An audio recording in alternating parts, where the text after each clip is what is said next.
So I'm going to go ahead and start introducing the panelists for the next panel, and please feel free to make your way up as I'm talking for the panel.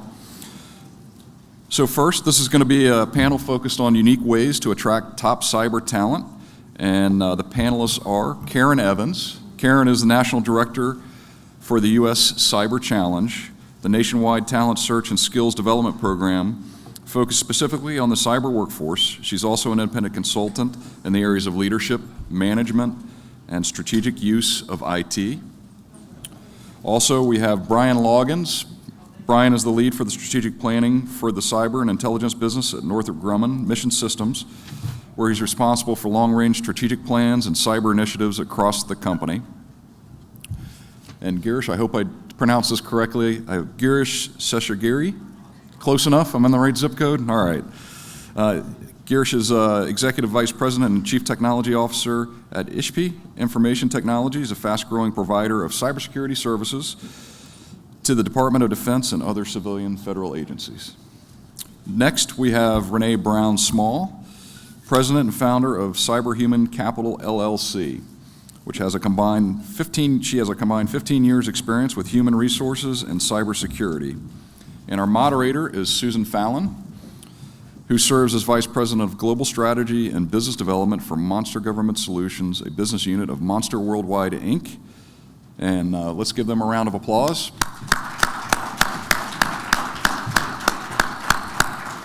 And Susan, we will turn it over to you. Thank you very much. Good morning, everyone. Got a few folks trickling back from the exhibit area. We're delighted to be able to talk with you today about talent and human capital.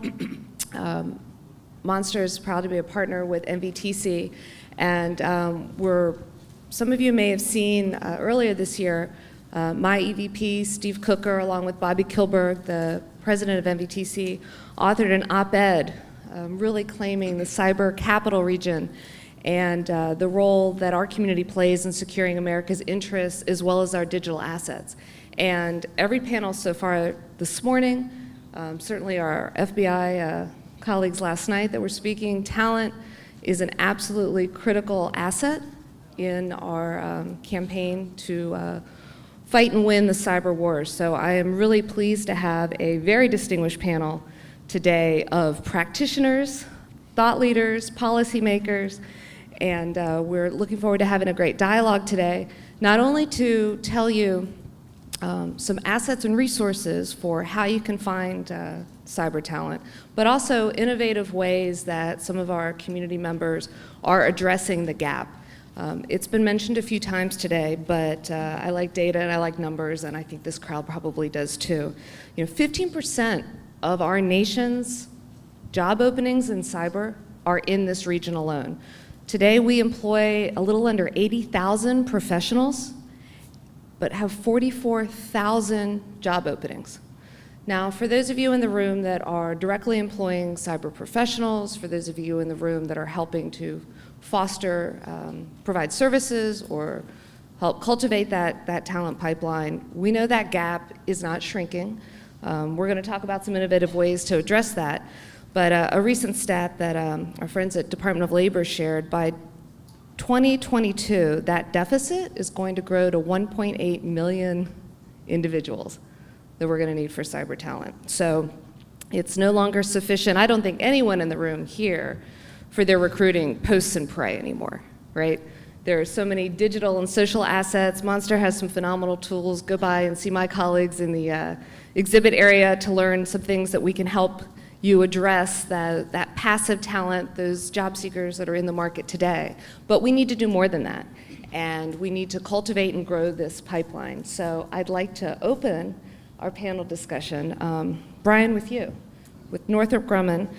First, if you could start, just share for this audience why you care, both I know personally and professionally, about this talent crisis and some of the innovative things Northrop is doing to address the gap. All right. Thanks, Susan, and thanks for having me here today. This is great. This is a topic I know I'm passionate about, and I know a lot of people in the audience are, as we said. First, You might have noticed in my title, I'm not an HR or talent acquisition person. I work in strategy, and it is a strategic, for us at Northrop Grumman, a strategic challenge. One of our top challenges is people.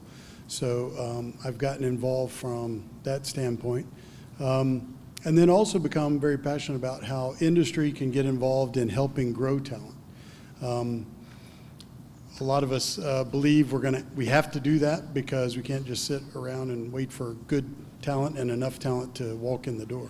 And I wanted to share a couple of things, or 3 things actually, that we're involved in that are just examples. A lot of companies are getting involved, but I wanted to share about 3 of ours. One is Cyber Patriot. The Northrop Grumman Foundation is the primary contributor to Cyber Patriot, partnered with the Air Force Association and a number of other companies. That's a nationwide cyber competition that's in over 3,400 high schools. It's down in middle schools, and also even there's an elementary school module. That's a pretty exciting thing that helps get young people excited about cyber and STEM in general. The second thing is the University of Maryland, Baltimore County. We invest in a program there called Cyber Scholars. Today, that's about 30 students on a scholarship from freshmen to seniors. And then there's another probably 100 students that are considered cyber affiliates and cyber associates that come to some of the classes and participate in some of the events. And then the third thing, certainly not last, or certainly not least, in probably the most innovative or unique program is the ACES program at University of Maryland College Park. And ACES stands for Advanced Cybersecurity Experience for Students. It's a mouthful, but that is a really unique program for several reasons. One is it's in their honors college. It's one of about 7 honors programs at College Park. It is a living learning program, so freshmen and sophomores actually live in the same building that they take their ACES classes in, and the ACES staff have their offices in the same building. So self-contained, great learning experience for the students there. And there's about probably anywhere from 230, 240 students involved in that, from freshmen to seniors. Again, the freshman, sophomores, living learning, and if you continue through the program as a junior, senior, you end up with a minor in that program. You can major in anything you want. Most are computer scientists or some related major, but we've actually had some business majors and all sorts of other types of majors in that program. So thanks for letting me talk about those. We're always encouraging industry to get involved with us or into similar programs on your own. Thanks. Great. Well, Brian, that raises a good point in cyber. We talked about this a little bit or we heard from one of the earlier panels, but a cyber workforce isn't just about coders and programmers. It really requires a wide range of expertise and knowledge and familiarity with the industry and with the space, but then also in tactical, practical areas within an organization. So Renee, maybe you can tell us a little bit about your unique background on both sides and some of the areas where you're seeing employers do the right thing for recruiting and some areas where they could do something a little different. Sure. Thank you, Susan. So I am and was one of those HR professionals who was pulling her hair out trying to find talent for my employer. At the time I was working at Freddie Mac, and I was tasked with rebuilding their cybersecurity department. And I struggled. I had had all this experience. I had come from New York. I had all of this banking, technical recruiting background. Came here to Washington, D.C., to Freddie Mac, and was stumped when I couldn't figure out how to recruit cybersecurity people. And so at one point, I literally thought I was gonna lose my job. And so after going through that process of coming up with creative ways to help the folks at Freddie Mac rebuild their cybersecurity department, I was afforded the opportunity to actually move into the cybersecurity department and become a program manager in the threat and vulnerability management space.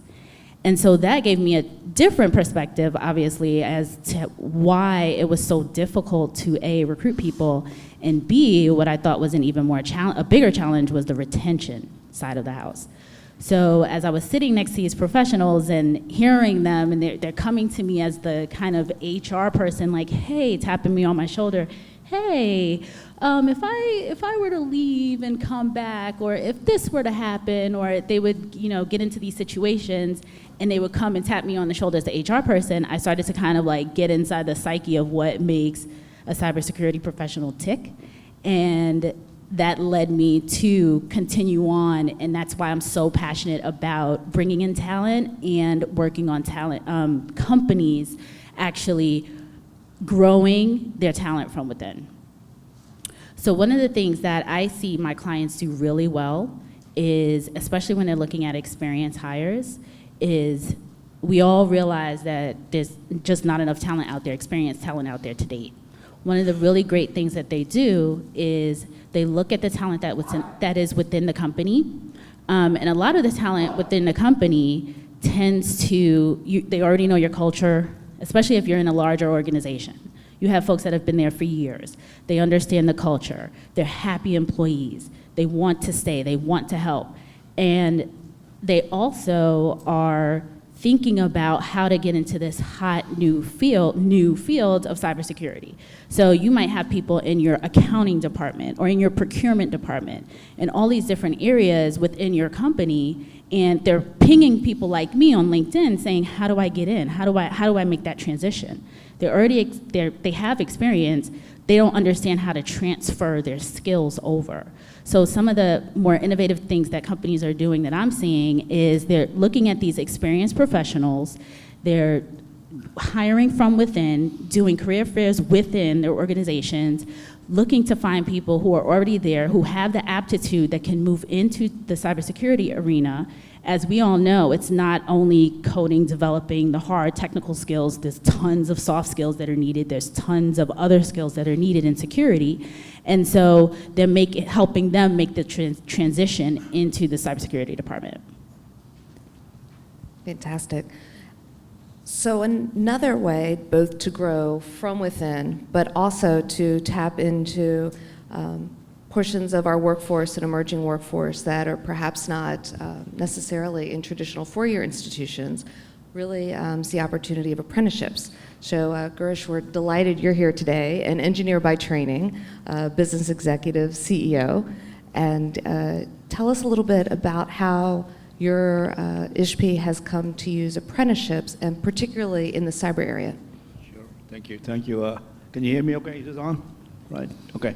Thanks, Susan, and thank you, NVTC, for this opportunity. I also want to thank Carolyn Renee from Department of Labor, who's here, who put me in touch with Susan. And thanks for all of you for coming. I think I see about like 5,000 people here, and there's no empty, I don't even see an empty chair in here, right?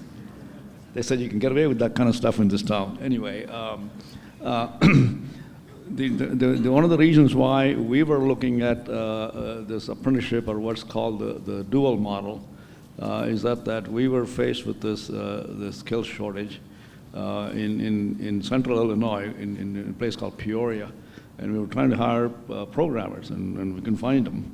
So one of the things that I'm going to talk about when I talk about cybersecurity talent is very specific to that one occupation of computer programmers, software developers.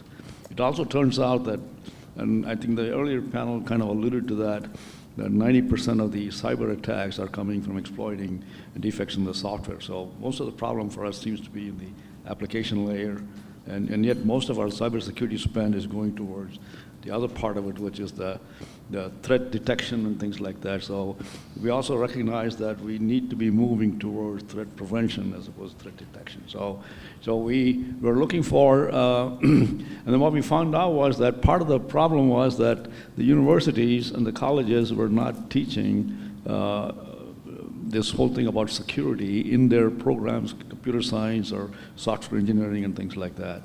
And at that time, I was aware of the program that Carnegie Mellon did. They created a software assurance curriculum.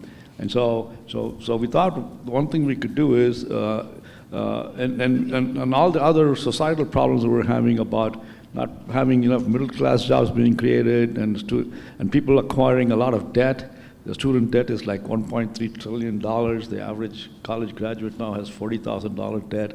So all that kind of stuff. So when you look at the Europeans and you start hearing about this 3 years ago, And the Germans and the Swiss, they don't have any of those problems. Their youth unemployment, for instance, is single digit, and ours is like 2 digits. So it made a lot of sense to take a look at something like that, and that's what we did.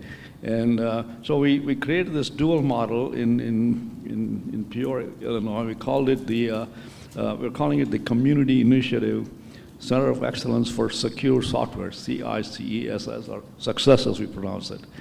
And I originally called it Central Illinois Regional Center of Excellence for Secure Software, and that pronounced circus, so we dropped that and call it the success. And so the idea here is that we hire the people, and then they're part-time employees of the employer. So we kind of created a multi-employer model where we brought together different companies in the area that were having some of the same problems. And so we hire them, and then they become full-time students at the community college, which is who we were partnering with, and the public schools. And so we partnered with the community college and had that college talk to the Carnegie Mellon professors in terms of taking that curriculum, which is a 4-year curriculum, and made that into a 2-year degree program. It's called the Associate in Applied Science for Secure Software Development. That was the first in the country. So now we have about 4 colleges around the country doing that, and hopefully MVCC and Montgomery College and so on, some of the people that I'm talking to will probably do the same. But the key is that we ought to have employers come and say, yeah, if you do that, then we will come up with the employees that will be our apprentices and do that. So the value to us as employers is that we're training people over a 2.5 year period, paying them apprentice wages, which normally in the current system that most of us have is that we hire them out of college and then pay them a lot of money and take about 6 months to get them trained to do where they're productive on the job. So this is very cost effective that way. So it has the curriculum as a standard curriculum. It is also a Department of Labor registered apprenticeship program, which requires that they have 2,000 hours of on-the-job training, which is why it's called the dual model, learn and earn. And we have that, so they get that credential as well as they get certifications, a Carnegie Mellon Software Engineering Institute certificate called Personal Software Developer Certificate, as well as the ISC Squared, if you're familiar with them, Certified Secure Software Professional, CSSLP. So they get all of that, and we're a defense contractor, so we also get them security clearances as they're going through it, and then we hire them. And they have no debt. So this is like going to college without a debt and having a job, a well-paying middle-class job at the end of it, which is why it's popular. And so now we're trying to roll it out statewide in Illinois as well as nationally. And part of it had to do is when I first started this, there was another reason why I had to do this, because that community there inducted me in a Business Hall of Fame. Then I said, well, I better do something to give back to the community. So part of that is a give back by myself as well as our company.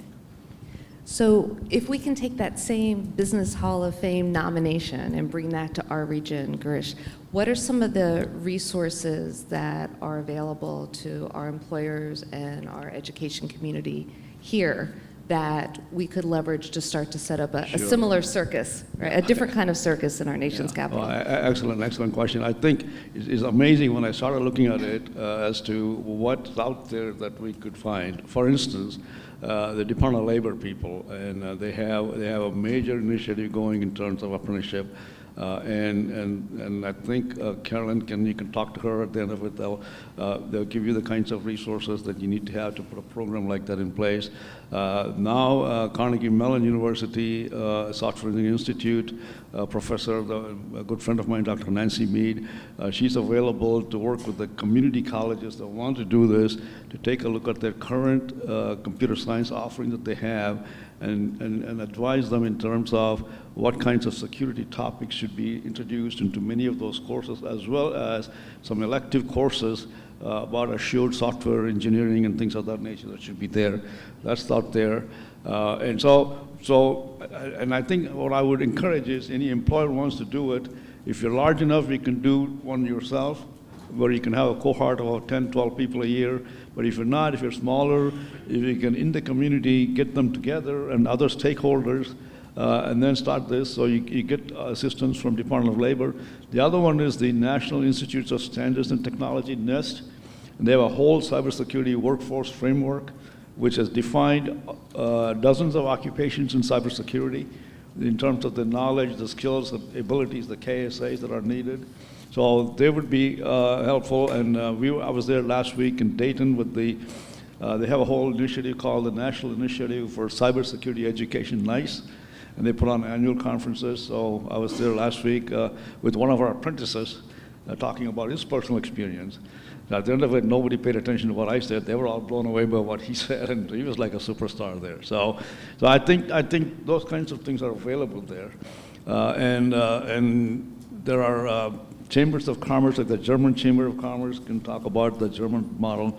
The Swiss embassies we now have a bilateral agreement between U.S. and Switzerland in terms of introducing the Swiss model, which is a lot more flexible. By the way, in places like Switzerland, 70% of the young people choose a vocational training route. And so that, I think, is going to change now. I think if we put on programs like this, so those things are available.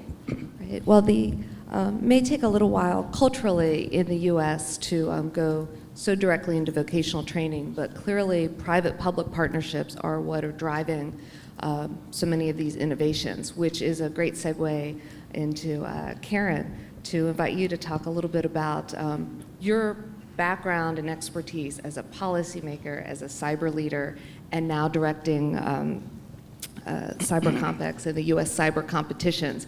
So talk to us about private-public partnerships, gaming, to solve the cyber talent gap. Okay, so first, I was a chief information officer. I was also now what is called the chief information officer for the federal government for 6 years with the Bush administration. So HR, even though you don't want to be an HR person, you end up being an HR person, okay? And so IT and skill sets and the things that we identified back then were always a need. So I want to piggyback on a couple things and answer a couple questions that have already come up. So here in Northern Virginia, what you could do is the NICE initiative that my colleague has mentioned. There are several work groups that are set up for public-private partnership with the NICE initiative. If you go out to the NIST website and you look up the NICE initiative, there are subcommittees that you can join just like that. And you can be part of the solution going forward, and you can also find out about the resources that are available. So they have subcommittees that are broken out into education. The one that I'm on deals with competitions. There are subcommittees that go into apprenticeships, how we can do those types of things. So if you want to get actively engaged in a public-private partnership, the NICE initiative is really, really reaching out for that. The framework that has already previously been mentioned, they really involve the industry as well into that, looking at the skill sets. Are these the right skill sets? Are these the right job categories? Do we have this categorized right? Because the whole idea is so that a forensics analysis person in the private sector, that skill set will translate into a forensics analysis that Northrop Grumman person would need, or a small business would need, or whatever. So there are a lot of activities and a lot of committees that are addressing this problem, because what you've heard from our group today is there's an immediate need, which you're trying to do, and people are trying to move into a kind of midterm with the apprentice, community college, how you're doing it, and then very long term, going into elementary schools, trying to change curriculum, what Cyber Patriot's doing, what Northrop Grumman's doing. GE in this area is also doing the same thing that Northrop Grumman is doing, and working directly with your school systems, your education systems. Your governor has embraced several things going forward. So let's come full circle back to what I'm doing. There was a pilot program called Cyber Start where Virginia was one of the states that actually put out a competition. And what it did was it opened it up, they advertised it, and it went, didn't matter how young you were or how old you were. okay, that you could enter into this competition and see if you had the talent to be able to then say, oh, I should pursue a path in cybersecurity. So this is a tool that has worked very well internationally that is now being brought to the United States. So what the U.S. Cyber Challenge has done in partnership with Monster and Amazon Web Services is we have launched a platform called CyberCompX, which is cybercompetitionsexchange.org. And the idea then is that if you're looking for trying to answer today's solutions or trying to find people today that are interested, that you can look at competitions. Competitions give you and give the job seeker the ability to find out what is this new profession, this hot profession all about, and let me see if I'm really interested in doing it. And the competitions spanned across the gambit. So what we've done is we've categorized the competitions against the NICE framework.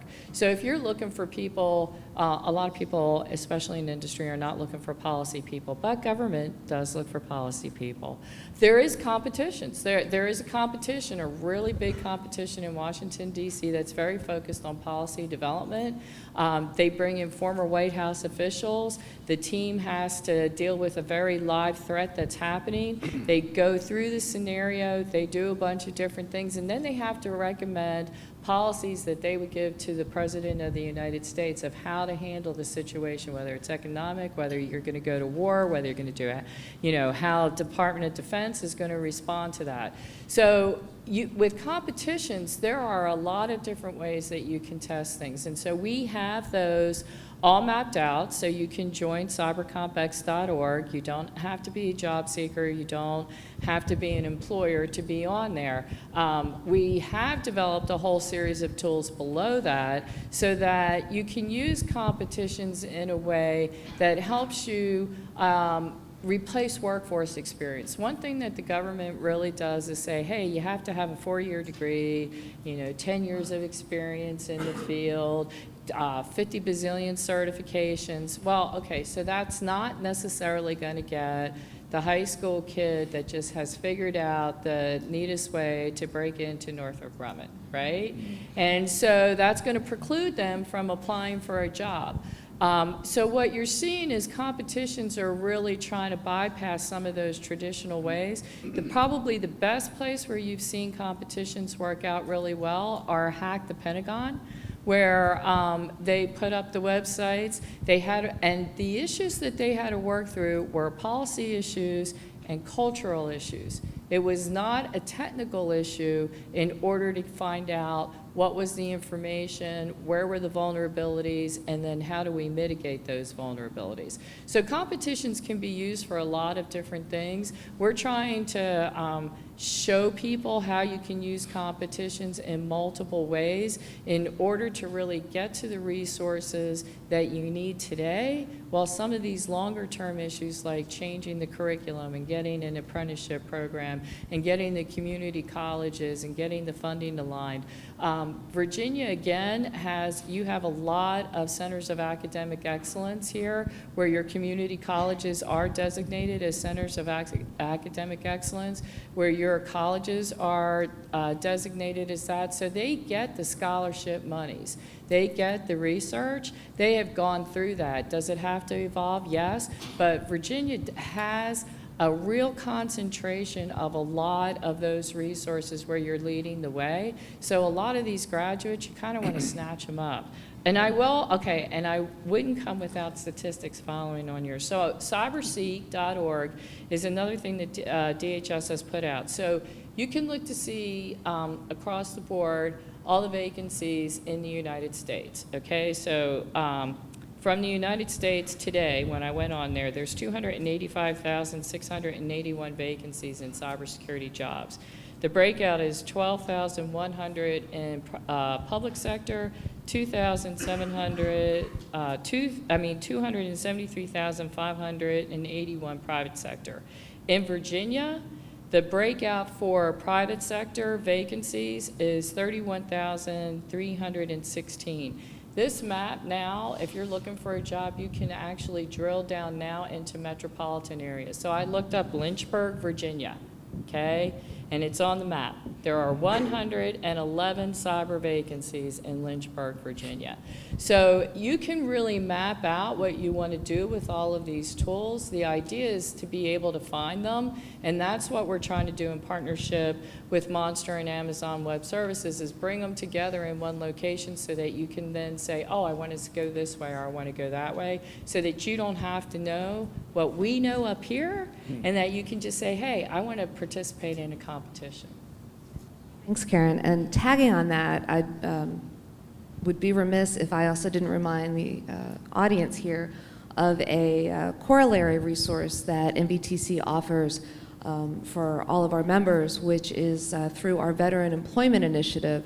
And in particular, we have a database of soon-to-be transitioning service members and veterans that I think currently, when we looked yesterday, and this is also powered by our Monster database through military.com of veteran resumes, over 45,000 veterans available now who have the skills, cyber skills, and many of them also have clearances, which can certainly accelerate their employability for many of your companies.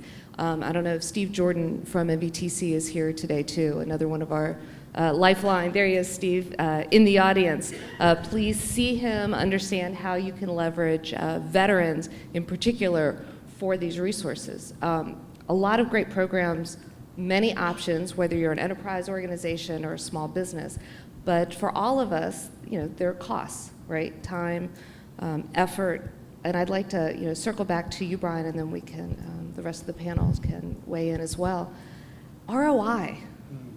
So we go to our leadership, we go to our members and ask for this investment. How do we measure the outcomes, particularly when we're not dealing just with these short-term seats that we need to fill?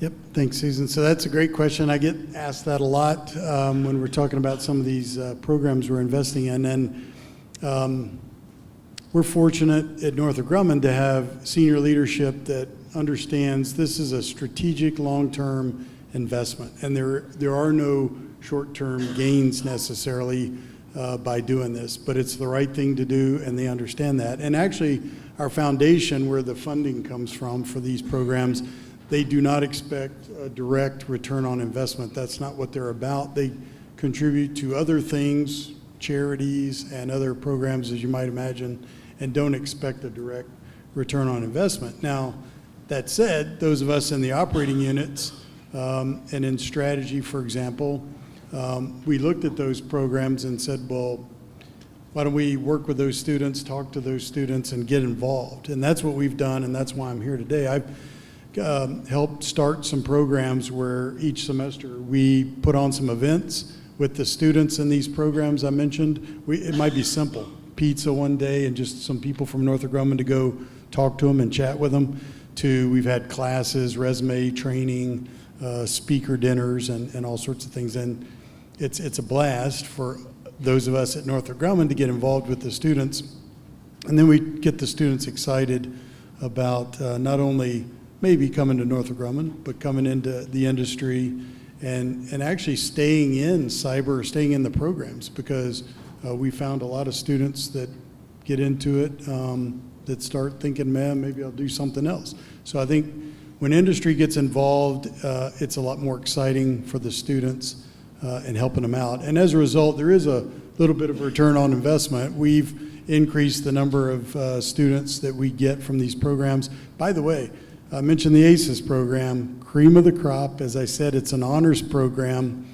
So you can imagine these are top students and are recruited heavily from other companies, Silicon Valley and elsewhere that can certainly share? Yeah. Northrop is sharing? Yeah. Well, yeah, great. that's the other thing. We do not have necessarily dibs on any of these students. Other companies do come in on the ACES program. I think Parsons, Leidos, some other companies are involved that come in and teach classes. The staff there is awesome. They've encouraged us to teach classes. We're going to have somebody teaching a class in the spring for the first time. So they're really open to industry getting involved as we are at Northrop. We don't want to do this alone.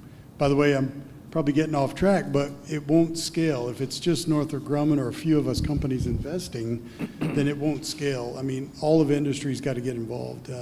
We'll probably talk some more about that, but there are other ways, even if you don't have the funds, to get more involved. But I think there is a return on investment. We get involved, we get the students excited about us, and even though we're not necessarily one of the highest paying companies out there, we still do pretty well in recruiting these students purely because we're engaged. And that's, I think, the key. Great. Talking about ROI, Girish, though, when we were prepping for this panel, we were talking for midterm solutions, apprenticeships is really a valuable tool. Right. And can save you a lot of dollars. Right, and there are a lot of studies out there that are demonstrating that apprenticeships have a positive return on investment. But we as employers, we're always skeptical when somebody else gives us some data that says, well, here it is. So what I would tell everybody is this: first of all, take a look at the cost of the status quo. And how long does it take for you to hire a 4-year college graduate or even somebody with a master's degree in software engineering, for instance, to get them to where they're actually productive on the job? And here again, it's like the average seems to be around like 6 months or so. So that's the cost. What is the cost of having open positions? In fact, as a businessman, I'll tell you, it's more stressful to have positions not being filled as opposed to people having on the bench, okay? And so what is the opportunity cost? What are you missing out there that you're not able to fulfill? And our company has been a fastest growing company. It's on the Inc. 5000 for 7 years now. And we think that we're not going to grow any more faster if we can't make sure that we have a pipeline of people coming. So what's the value of that? So take a look at that. And as well as in terms of cost, the dual model that we have, the artifacts that we created are all out there in the public domain now, and it doesn't cost anything. The Carnegie Mellon curriculum, you can download it from there, and the curriculum in the college in Illinois, you can go to their website and do that. I can put you in touch with the deans of those colleges, the persons at Carnegie Mellon, to actually get more information about that. The Department of Labor registered apprenticeship. So part of what we did was to create an occupational standard that you have to have for a registered apprenticeship. That's out there that any company could use now. And it's called computer programmer, secure software analyst, something of that nature. So that's out there. So again, this was an earlier question of what's available out there, and Karen talked about many of those. So a lot of that is there. So my thing is, ROI is important because we in business will do what's good for the business first, and then what's good for the community. Okay, so but ask the question. One last thing is we do have I've got a panel that I put together, which is on the 13th of December. This is the Software and Supply Chain Assurance Forum, which meets twice a year in MITRE in Tyson's Corner right here, and this one will have somebody from NIST, the gentleman that actually is the responsible for the cybersecurity workforce framework NIST has, as well as we have a person from Software Engineering Institute and one more person. So it's on the 13th of December at MITRE. We'll make sure. Great, thanks, Bobby. On that note, let's open it up to the floor. If we have any questions for our panelists here.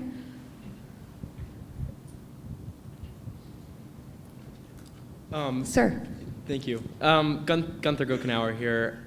Talking about like talent acquisition, we have all these great programs established for the newer workforce, and obviously companies want that young talent. But there's 3 words that are on pretty much every job posting, and that is top secret clearance. So what are those programs doing, and what are companies doing to get those that young workforce with those clearances, so then they can even take part and do the job?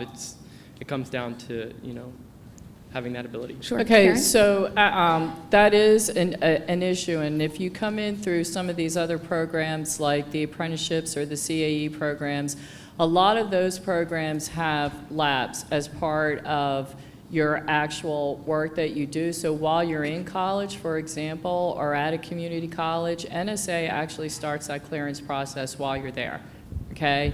And so several of the agencies will actually enroll you and start clearing you through it if you do summer internships, so that by the time you graduate, you have your clearances. The key for a lot of young folks, like when they come through the U.S. Cyber Challenge, we work with them on this as well, is you have to be cognizant of what you're doing in social media ahead of time before you do it in social media. And so we try to really, that's the softer skills. So there is a lot of work that's being done to do the outreach to actually start getting them through the process of what it takes to get a national security clearance, because it is a long process until that part gets revised and fixed. And so it starts young while you're there, so that you are cognizant of these things and filling out the forms so that you can work on things in the labs with clearances. So the agencies are doing that. The federal government agencies are doing that in advance. Brian, And did you I'll want to take a add shot at that. That is a major challenge. It's a great question. Major challenge for us. I tell any college student that I see, get an internship, because again, once you get in the door, first of all, if you get in the door at Northrop Grumman, you'll be invited back summer after summer until you graduate, and then you'll be offered full-time jobs. So get in the door, but as we said here, as soon as you're in the door, we can typically start the clearance process so that, yeah, by the time you graduate, you got one. But if you don't get involved either with government agency or industry, then it's going to be tough. Question here? Great, sure, thanks, folks. I'm Joe with Renee, and I'm more on the pricing, finance, proposal side of the house, strategy. And so with that, if anyone has a crystal ball, maybe talk about some futures. And right now, of course, you have all these threats. You have these networks with vulnerabilities and these needs in these openings that we're hearing tonight. But at what point does the market more normalize? And is it 3, 5, 7 years out? And I ask because there's lots of companies here in the room like Northrop who have to bid on government contracts and price services 7 years from now. And as a pricing strategy person, I need to figure out with them where that market is heading.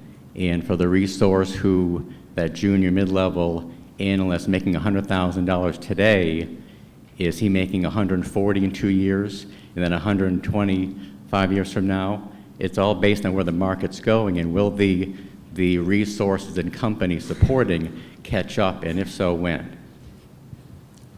Panelists? Brian, you want to jump in? So, yeah, thanks for the question. That's a tough one. On the salary or compensation area that you're talking about, of course, we're focused on the federal government as a customer, so we tend to stay in line with that. I don't think it's going to grow for us like it might Silicon Valley type companies or something like that.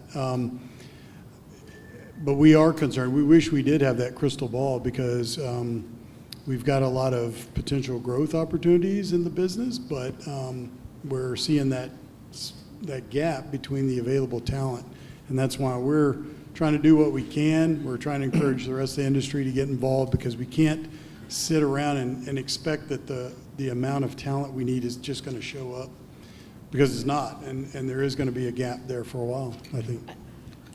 So to answer your question, as far as the way, so there is work going into what a maturity model of workforce would look like, okay? So right now there's a big gap, and I would call what you would say their first responders really being able to understand, hey, there's an issue going, so I have to elevate it.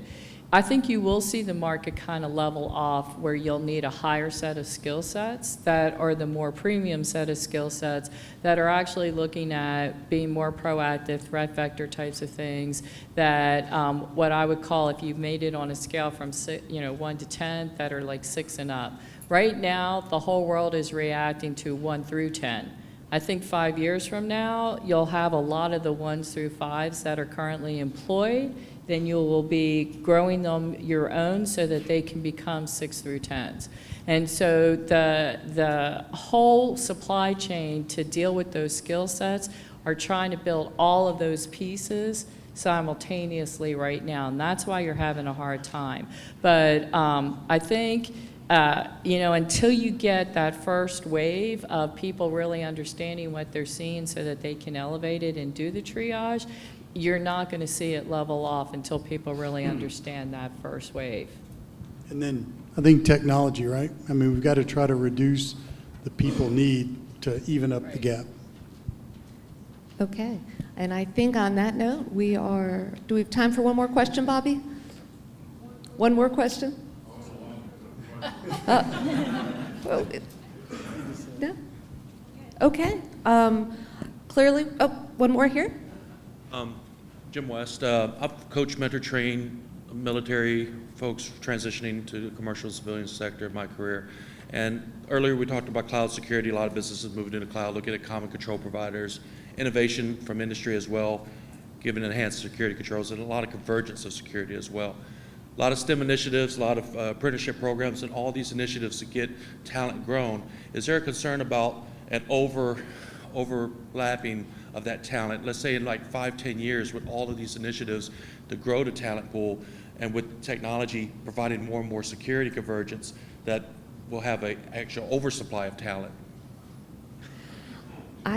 No, okay, and I will say that based on the question that you just asked, what DHS S&T, because the U.S. Cyber Challenge was initially funded through a research cooperative agreement, and they gave us a funding one. They ask that question all the time, okay? And so the research and everything that DHS S&T is doing is to make sure that we do not arrive at the situation that you're talking about, where we have a surplus over here, but that we're constantly evaluating what the landscape is, and then how do you evolve the talent and the tools in order to address it.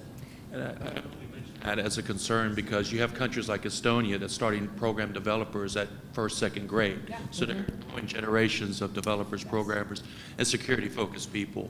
So all these initiatives will eventually come to a point where we may have, where technology is even more secure with AI and other cloud computing and security services, so that there could be a potential for that. And that's why I mentioned 5 to 10 years. Just remember, prediction is hard, especially about the future. Excellent. And on that note, I'd like you to join me in thanking our fantastic panel today. And again, a reminder, we've got a couple of great resources for you. cybercapital.us. You can find a lot of workforce stats, links to the programs that we talked about here today. Lifelines in the audience, Steve Jordan with our Veteran Employment Initiative, Carolyn Rennick from the Department of Labor Registered Apprenticeship Programs, all of our panelists, myself available to answer your questions in the lobby area. Thank you so much, MBTC. Great. Let's thank the panel. Susan, great job. Panelists, thank you so much. Well done.